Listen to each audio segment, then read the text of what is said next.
गेली 8 ते 10 दिवसापासून फलटण येथे डॉक्टर संपदा मुंडे आत्महत्या प्रकरण गाजतंय. संपदा तर गेली, परंतु त्या संपदाला न्याय मिळवून देण्यासाठी किंवा संपदा आत्महत्येमध्ये आपली राजकीय पोळी भाजून घेण्यासाठी असे कित्येक राजकारणी आता पुढे सरसावलेत. निंबाळकरांनी रात्री जाहीर सभा घेऊन माझा या प्रकरणाशी काही संबंध नाही हेच सांगून इमोशनल होऊन भावनिक झाले. ते ढसाढसा रडले. ह्याच्यावरून त्यांच्या कार्यकर्त्यांनी, काही महिला असतील, त्यांनी त्यांच्यावरती दुग्धाभिषेक केला. सुषमा अंधारेंनी तर फलटणमध्ये काल ठिय्यास मांडून बसल्या होत्या. त्यांनी अगदी पोलीस खात्यातील सगळ्या लोकांवरती आरोप केले आहेत. त्यांच्याबरोबर संपदा मुंडे यांचा भाऊ देखील होता.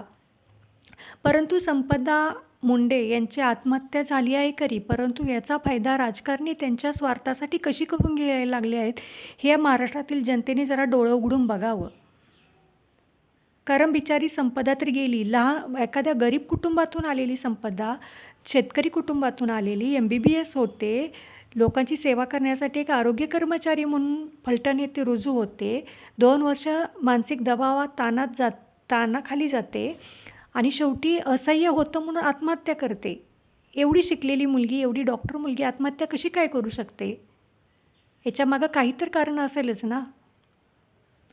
संपदा मुंडेने आत्महत्या केली, परंतु नंतर हे प्रकरण दाबण्यासाठी या राजकारण्यांनी तर तिच्या चारित्र्यावरती शिंतोडे उडवले.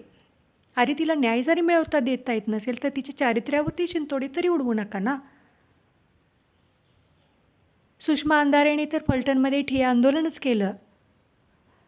आता देव करो त्या मनापासून या प्रकरणाचा छडा लावण्यासाठी प्रयत्न करत असतील तर संपदा मुंडे यांना न्याय मिळण्याच्या आशात जर आपण तर करू शकू.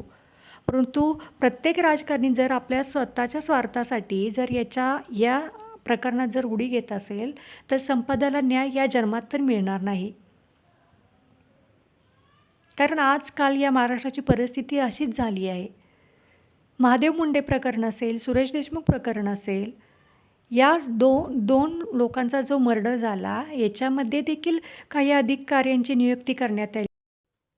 पण काय झालं, शेवटी संतोष देशमुख यांना अजून तरी न्याय भेटलाय का?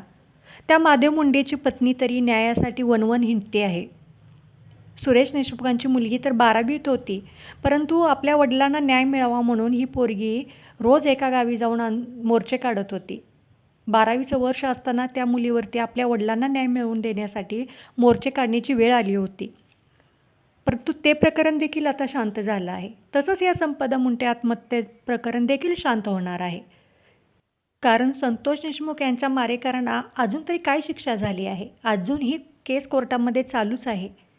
अरे, सगळे पुरावे दाखवले असताना, एवढ्या त्यांच्या निर्गुणपणे खून केलेले व्हिडिओ, फोटो असूनसुद्धा ते मारेकरी अजून शिक्षेविनाच आहेत. त्यांना शिक्षा अजून देखील झालेली नाही. कशासाठी हे चालले?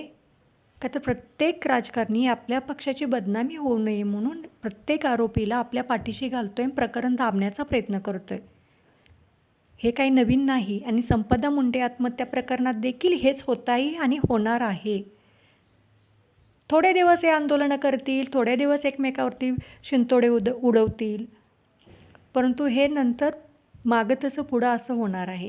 परंतु मला एकच विनंती करायची आहे या महाराष्ट्रातील जनतेला, तुम्ही आता डोळे उघडून जागे होण्याची वेळ आली आहे. अशी प्रकरणं जर रोज होत राहिली तर प्रत्येकाच्या घरात एक संपदा मुंडे तयार होईल. तुम्ही या राजकारण्यांना डोक्यावरती बसवलं आहे. या राजकारण्यासाठी महाराष्ट्रातील युवक तर आपल्या आयुष्याची वाताहत करत आहेत. यांच्या प्रचारसभा, यांचे मोर्चे हे करण्यासाठी प्रत्येक युवकाने आपल्या आयुष्याचं मातेरं करून घेतलं आहे. प्रत्येकाने जागरूक होण्याची वेळ आली आहे. कारण हा प्रश्न